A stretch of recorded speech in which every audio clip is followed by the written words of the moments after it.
All right. Let's talk about something that's been bugging me as of lately on the YouTube music scene. I tune into a lot of music channels, obviously. And I get a lot of content from that. And I want to give back to these creators, obviously. They put in a lot of work to supply us with educational content to teach us about a topic that otherwise we wouldn't be educated on. That's fair. That's a fair thing to go for. But the topic of today is these YouTube courses.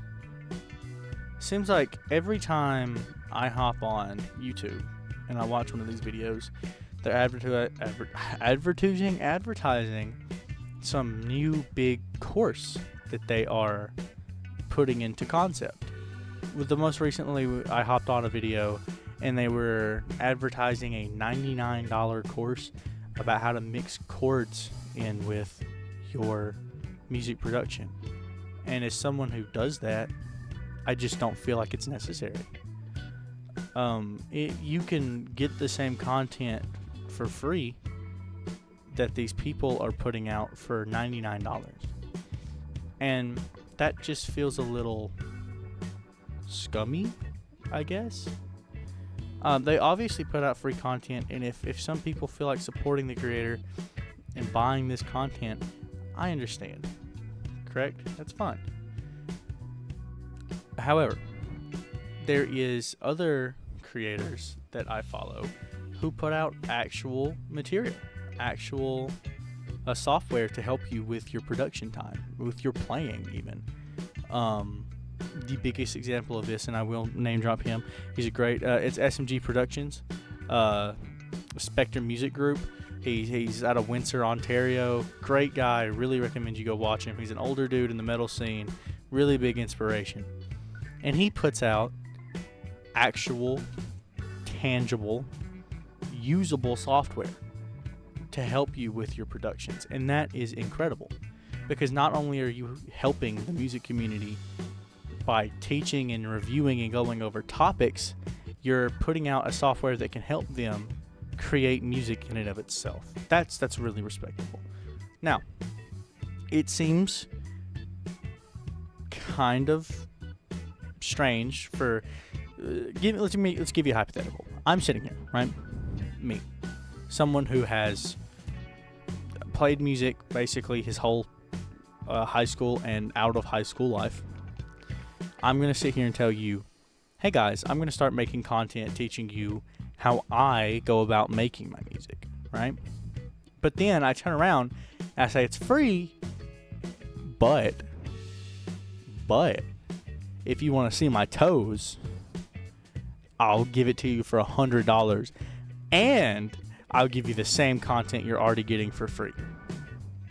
Something very similar to this is, I don't know if anybody ever watched BuzzFeed Unsolved, but the two men who started a secondary project called Watcher, and then they just went off and said, hey, we want to make it a streaming platform, had no new content, started it up and just uploaded a bunch of YouTube videos and then made you paid for it, even though you could go watch those videos that were already uploaded on their channel for free, and then apologize for it profusely. I think it was just a moment of greed and wanting more money out of the content that they were making. But that's kind of the same concept, right? I'm going to make great content. I'm going to be paid well off this platform for making incredibly great content. And then I'm going to turn around and charge the people that I got here from an exponential more amount of money for a class that more than likely doesn't teach them anything, right?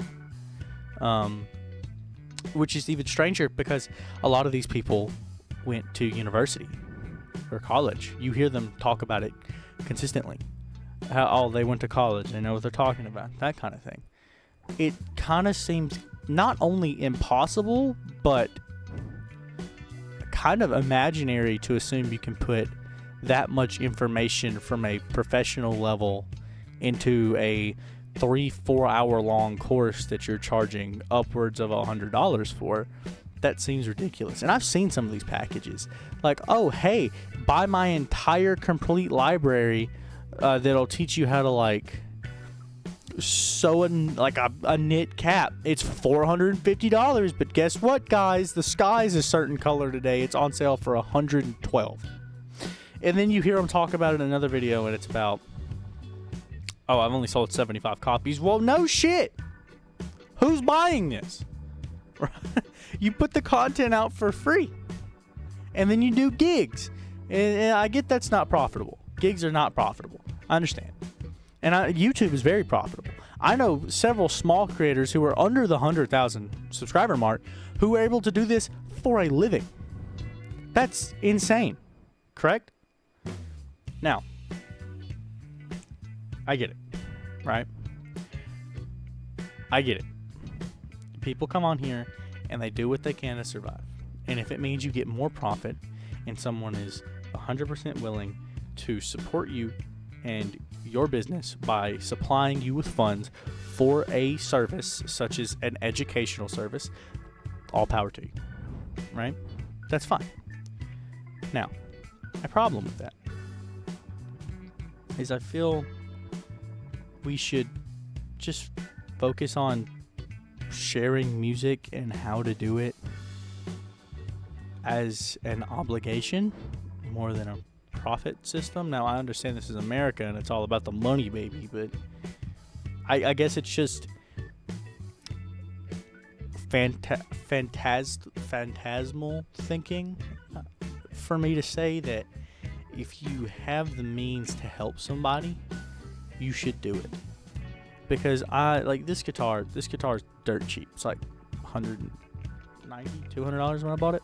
And then, like, when I first bought this guitar, this was a gift. When I first got this guitar, it was like the most magical thing in the world, and I didn't know what it all to do with it, right? And it was very disheartening for me to hop onto a YouTube video about how to make a basic chord and then hit me with the, if you pay $19.99 a month, you could really learn how to play the guitar. That hurt. It kind of just seemed like all the sharing is caring part of music had been sucked out of it, and even on a platform like YouTube where it's all based around free, easily disposable, easily consumable content, just the life had been sucked out of it. And you can tell these people are passionate about it, and they're just doing what they can to get by, and they're just doing what they can to get a little more money out of a already very unstable business. And I respect it.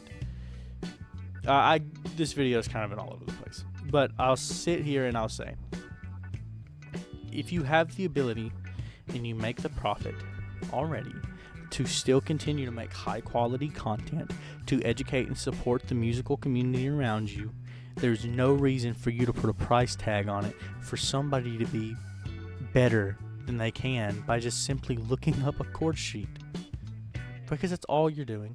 You're not supplying any new unique content that's worth $200 extra. Like maybe you're telling somebody for pinch harmonics to put your finger behind the finger that's on the fret that you want the harmonic to come out of. That's a great piece of advice. You know what though? I could Google that. I didn't need to pay $200. And then you could argue that you're just putting it into a consumable format. It's not worth $200 today. It's not. It's really not. So I guess the point of this video is, I think we should start supporting the musical community as a obligation and not as a, hey, I can get more money out of this situation than if I could if I did that one. Because at its core, 98% of musicians in the world do not do it to a degree to where they can live off on it. They do it to a degree that it is a hobby and an escape from an already dog-eat-dog world, to where they go into a 9-to-5 that they fucking hate, and then they come home and they want a little release. We should support those people and not take the money that they're already having to work and make it seem like their hobby is just another money sink, which it is, but we don't gotta tell them that. Anyway, another interesting thing that happened today, the channel was taken down.